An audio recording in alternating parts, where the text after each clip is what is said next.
What's going on? It's your boy Sermon at Sermon's Domain on Twitter. Dreamville's Cozz put out his second project titled Nothin Personal for free. It's a nice contrast because his first project, Cause and Effect, was put out on iTunes. And I don't know, it's kind of weird to switch between those formats. But I guess if you're like an emerging artist, it works very well. And I think Cozz releasing this project for free is going to help a lot because I think, in my opinion, it's better than, Cause and Effect. I still remember, like, the very first time I heard about Cozz. This is before he was signed to Dreamville, and he just had that one video out, Dreams. And I think it was Harry from, Visionary Music Group that put me onto him, said, what do you think about this guy? And I really liked it. I liked I don't know, the tone of it, his lyrics, just his sound overall was very engaging. So I'm glad to see that he signed to J. Cole. It's I don't know. It's hard to be under a rapper. You're either gonna be like a Drake to their Lil Wayne, or you're gonna be like a Currency to their Lil Wayne, or in the worst case scenario, the Gutta Gutta to their Lil Wayne. And Cozz is gonna be, I don't know, he's gonna be none of that because I don't think he's gonna be the next Drake. I don't think he's gonna have that Currency vibe where he does pretty well under Dreamville and then goes somewhere else. I think he's just gonna be, him. And so far it's worked. And going into Nothin Personal, I felt like it was a very consistent project. I think it helps that he has Meez producing on every song, and some of the tracks are co-produced by other people. And it allows him to develop like this sound. Like, I compared it to, like, if you're listening like on a gloomy day, I guess, like that's the kind of production. And I feel like Cozz's lyrics back that up as well.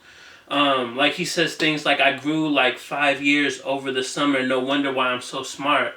He said that on Grow. And the more I think about that line, the more I appreciate it, because he's in a position where everything is moving so quick. That's how it is when you blow up in the industry. And not to say he's fully blown up, but he's at a point where people are checking for him, people are paying attention to him. He's going on tour, he's making money, and all this stuff comes because of it. And I feel like that's what that line represents.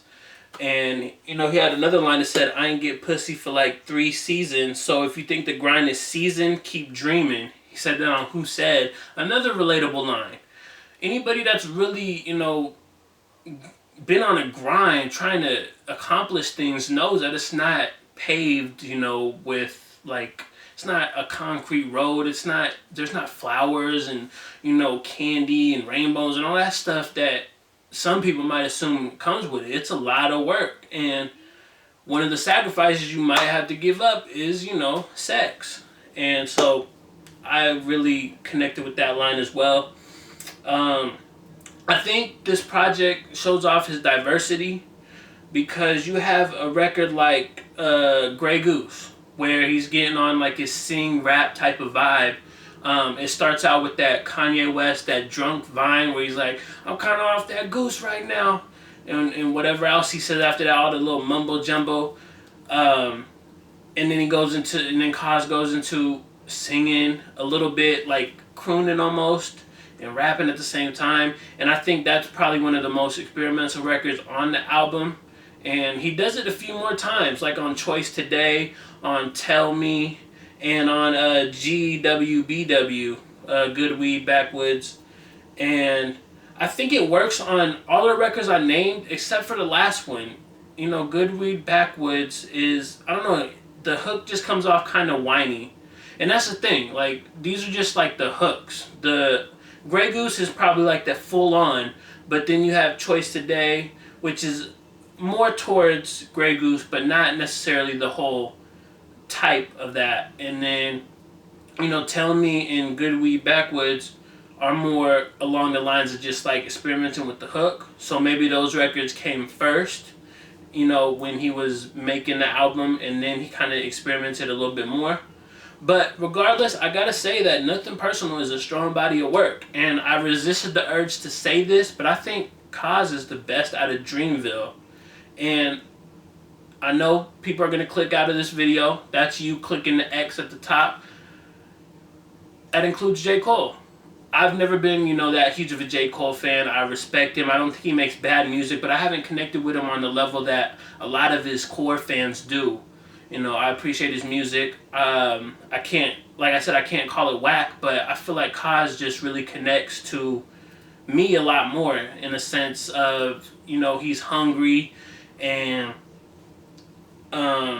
what else? He talks about the grind and wanting to get where and his dreams and stuff that I can connect with, and his storytelling is on point. He gives you little bits and pieces of himself throughout the music, and that's why I would crown him as, the best out of Dreamville, at least currently. I'm not saying it'll stay the same, the power rankings change, but currently after listening to Nothin Personal, I feel like Cozz is the best out of Dreamville. And now I'm going to give you 2 questions. I just want to know, your thoughts on Nothin Personal. Let me know in the comment section below. And lastly, do you think that Cozz is the best out of Dreamville? And that's not even including J. Cole. Exclude J. Cole from that. That's my own personal opinion. I hope, we don't, clash. I hope you don't want to, fight me if you ever meet me in the street. But I would like to know, do you think that Cozz is the best out of Dreamville, with the roster, Omen, Boss, and the newest signees that they have? Let me know in the comment section below. And then like the video, subscribe to the channel if you're not already, share the video. Follow me on Twitter @SermonsDomain. As always, thank you for your time. I appreciate you for watching. And until next time, peace.